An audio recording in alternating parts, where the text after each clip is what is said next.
नमस्कार साथियों। आज मैं फिर से एक प्यारी सी कहानी लेकर आया हूँ आप सभी के लिए। और इस कहानी में आज हम बहुत सारे अक्षरों के बारे में सीखेंगे। किस वर्ड को इसकी हिंदी क्या होती है, किसकी हिंदी क्या नहीं होती है, ये सब जानेंगे और इंग्लिश पढ़ना सीखेंगे। साथ के साथ हम ट्रांसलेशन भी करेंगे इंग्लिश की पूरी को। और चलिए स्टार्ट करते हैं। आज एक बहुत छोटी सी कहानी है, ज़्यादा बड़ी नहीं है, बहुत प्यारी सी कहानी है।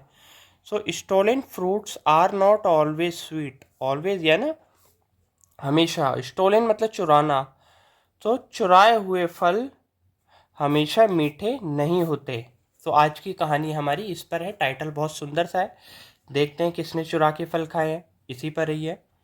तो चलिए स्टार्ट करते हैं आगे की कहानी को। So once a farmer upon reaching his farm. So once यानी कि एक बार, फार्म यानी किसान। सो रीचिंग मतलब पहुंचना, हिज यानी अपने, फार्म यानी खेत। सो एक बार एक किसान पहुंचा अपने खेत में एक किसान पहुंचा। तो saw four people eating his tomatoes in the field। Field यानी मैदान, जो खेत होता है उसको कहा जाता है।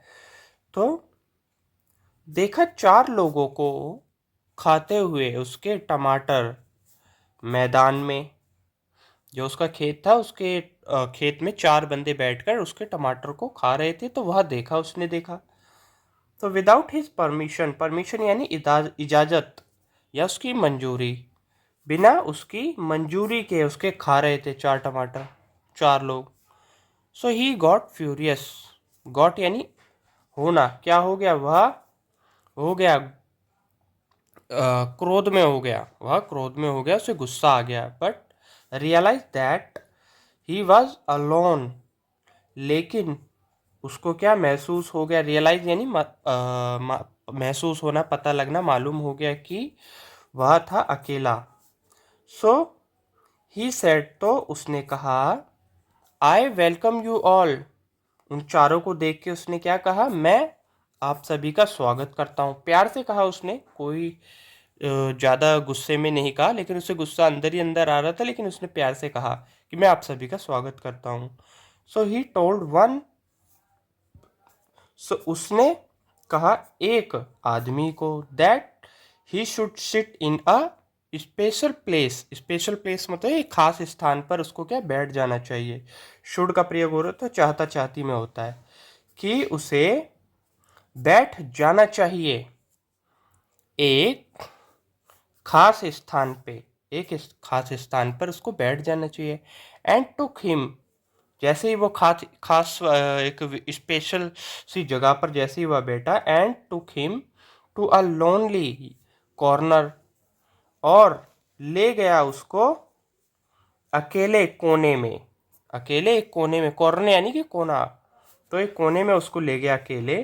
टू बीट हिम अप, यानी कि उसको पीटने के लिए ले गया उसको कोने में। So he threw him out of his farm. So उसने फेंक दिया उसको बाहर अपने खेत में। बाहर उसको एकदम जैसे उसको पीट पाट दिया, तो उसको फेंक दिया अपने खेत में। बीट यानी पीटना होता है। सो ही डिड द सेम। सो उसने वही वही किया वही किया विथ अदर्स टू। टू यानी कि भी, दूसरों के साथ भी वही किया। उन चारों को भी उसने, उनको भी पीटा। तो चलिए थोड़ी सी ऊपर कर लेते हैं कहानी को। कहानी बहुत सुंदर है। तो उन बाकी बच्चे थे जो, उनकी भी पिटाई उसने लगा दी। The four people were very sad about what had happened. यानी कि चार लोग बहुत गुस्से में थे, बहुत ज़्यादा उनको गुस्सा आ गया। सो क्या हैपेंड यानी होना, क्या हो गया था। वो सोच रहे थे हमने हम चार बंदों ने हमने टमाटो खा लिए तो क्या हो गया। And old saint came to them, यानी कि एक, ओल्ड यानी आप समझ रहे होंगे पुराना, लेकिन ओल्ड का मतलब होता है बूढ़ा। एक बूढ़ा साधु आया उनके पास।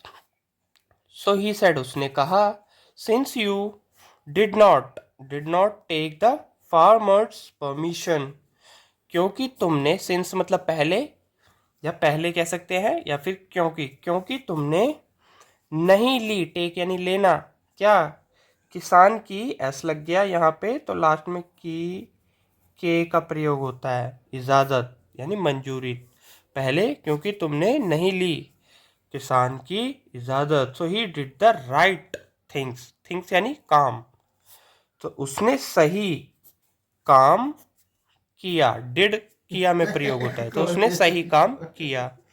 सो दे ऑल रियलाइज दैट, सो उन सभी को पछतावा हो गया कि, रियलाइज यानी पछतावा होना, सो दे हैड डन रॉन्ग, कि उन्होंने गलत किया था, हैड था में प्रयोग होता है, तो उन्होंने गलत किया था, उन सभी को क्या हो गया, पछतावा हो गया। सो चलिए कहानी तो खत्म होती है, कहानी का एक बार मोरल जान लेते हैं। मोरल यानी नैतिक। बैड डीड, डीड का मतलब होता है काम, बुरे काम लाते हैं बुरा परिणाम, परिणामों को, ऐसा लग गया तो परिणामों को। सो कहानी तो यहीं खत्म होती है, देख लीजिए साथियों। और आज की जो हमारी कहानी थी वो कुछ इस प्रकार थी। तो इस कहानी इसमें तो दिखती नहीं, इसलिए हम इसको अलग से निकाल कर लाए हैं। देखिए किस तरीके से किसान आया और उसके टमाटरों को चुरा चुरा के खा रहे हैं, तो उसने कोने में ले जाके उनको पीटा खूब, और फिर उनको अपनी गलती का एहसास हो गया तो उनको छोड़ दिया। तो इसीलिए कहते हैं साथियों कि कभी भी कोई भी चीज़ चुरा कर नहीं खानी चाहिए, बुरे परिणाम ही भुगतने पड़ते हैं अगर हम कोई चीज़ चुरा कर खाते हैं। तो चलिए मिलते हैं अगले पार्ट में फिर से एक नई कहानी के साथ। तो यहाँ की कहानी तो यहीं ख़त्म होती है। नमस्कार दोस्तों, मिलते हैं अगली वीडियो में, बाय बाय। तब तक के लिए लाइक सब्सक्राइब जरूर कीजिएगा।